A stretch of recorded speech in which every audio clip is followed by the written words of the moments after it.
Hello दोस्तों, welcome to my YouTube channel Shyam education world में आपका स्वागत है। दोस्तों आज हम बात करने वाले हैं एक बहुत ही महत्वपूर्ण टॉपिक पे। दोस्तों आज हम बात करेंगे बिजली की उत्पादन कैसे हुई, बिजली हमारे घर तक कैसे पहुंचती है और बिजली कहां से उत्पन्न होती है। दोस्तों इसके बारे में सभी लोगों को जानना बेहद जरूरी है। हालांकि उनके लिए बहुत ही ज्यादा इंपॉर्टेंट है जानना जो एक इलेक्ट्रिकल क्षेत्र में है या फिर एक इलेक्ट्रिकल क्षेत्र में काम करना चाहते हैं या फिर एक इलेक्ट्रिकल क्षेत्र में काम कर रहे हैं, उनके लिए ये जानना बेहद जरूरी है कि बिजली हमारे घर तक कैसे पहुंचती है और बिजली की उत्पादन कहां से हुई, बिजली कैसे उत्पन्न होती है। तो दोस्तों आज हम इसी टॉपिक से बात करने वाले हैं। तो दोस्तों वीडियो शुरू करने से पहले अगर आपको मेरे चैनल सब्सक्राइब नहीं किया है, प्लीज मेरे चैनल सब्सक्राइब कीजिए, साथ ही बेल आइकन प्रेस कीजिए ताकि मेरे नेक्स्ट वीडियो की नोटिफिकेशन सबसे पहले आप तक पहुंच सके। तो दोस्तों आइए देखते हैं हम बिजली हमारे घर तक कैसे पहुंचती है। ये बहुत ही महत्वपूर्ण टॉपिक है, आइए देखते हैं। दोस्तों आपने ऊंचे ऊंचे इलेक्ट्रिक टावर या पोलों पर देखा होगा कि जो बिजली की तार होती है वो नंगी यानी बिना इंसुलेशन की होती है, जिससे कि खतरा बना रहता है। तो फिर क्यों इंजीनियर ये नंगे तार ही लगाते हैं? क्या उनके पास केबल नहीं होते? तो आइए जानते हैं। लेकिन उससे पहले मैं आपको ये बताऊंगा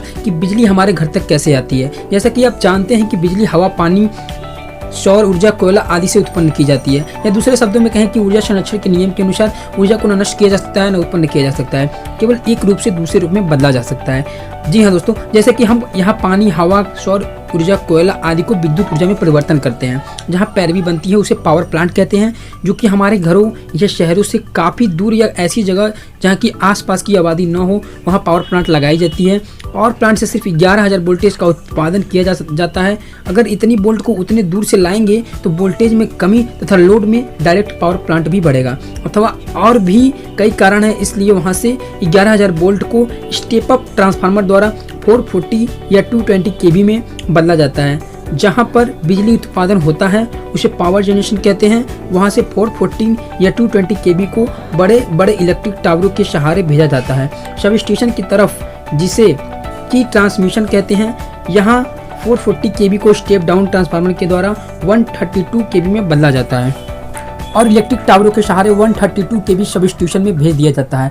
अब यहाँ से एक बार फिर स्टेप डाउन ट्रांसफार्मर द्वारा 33 kV या 66 kV में परिवर्तन करते हैं और भेज दिया जाता है। 33 kV या 66 kV सब स्टेशन में इलेक्ट्रिक टावरों के माध्यम से ये सब स्टेशन वही है जो हमारे इलाके के आसपास होते हैं। अब यहाँ पर स्टेप डाउन ट्रांसफार्मर के द्वारा 66 kV या 33 kV को 11 kV में परिवर्तन करने के बाद वही सब स्टेशन के पैनलों में VCB लगा होता है, उसी के इनपुट में भेजते हैं, जो कि अर्थ लीकेज या शॉर्ट सर्किट होने पर पावर को ऑटो कट कर देता है और ओवर करंट होने पर भी पावर को ऑटो कट कर देता है।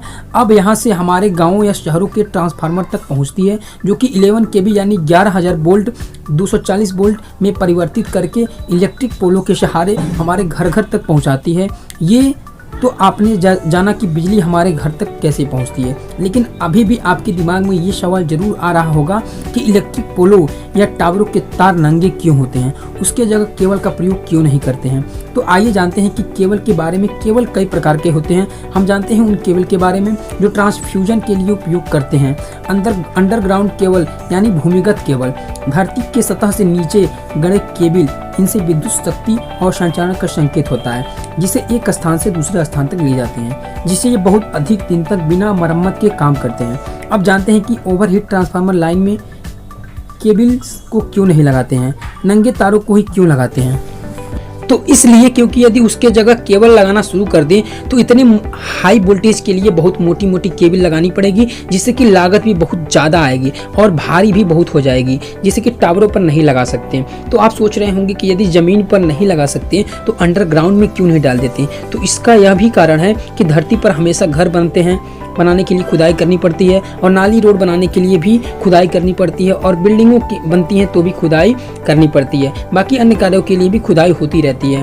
तो कभी दुर्घटनावश केबल कट जाए तो बहुत जान माल की हानि होती है। तो आप सोच रहे होंगे कि वहाँ पर निशान क्यों नहीं लगा देते। तो एक बात बता दें कि हमारे घर तक बिजली इतनी दूर से आती है तो केबल भी बहुत ज़्यादा लगेंगे और केबल जमीन में केबल की लागत बहुत ज़्यादा हो जाएगी, जिसके मुकाबले ओवरहेड लाइन की सस्ती पड़ती है और ओवरहेड लाइन की स्थापना और रख रखाव अधिक सुविधाजनक तथा लागत कम होती है और ज़मीन के अंदर फॉल्ट पकड़ना भी काफ़ी मुश्किल होता है, जिससे कि हर जगह खोद कर देखना पड़ेगा कि कहाँ फॉल्ट है तथा ओवरलोड पर दूर से ही दिख जाता है कहाँ फॉल्ट है। और मरम्मत की काम भी आसानी से हो जाती है। यही कारण है कि ट्रांसमिशन में केबल नहीं लगाए जाते, लेकिन शहरों में ये अधिक सुविधाजनक और कम जमीन पर कब्जा करता है तथा शहर को प्रभावित भी नहीं करता है, क्योंकि वहाँ ऊंची ऊंची इमारतें होती हैं। हालांकि इसकी लागत काफ़ी ज़्यादा होती है। तो दोस्तों, तो आप लोग जान गए होंगे कि हमारे घर तक बिजली कैसे आती है, किस कारण से आती है। तो दोस्तों, वीडियो अच्छा लगा हो तो please like and subscribe my video. मिलते हैं एक न्यू वीडियो के साथ। Thanks for watching video.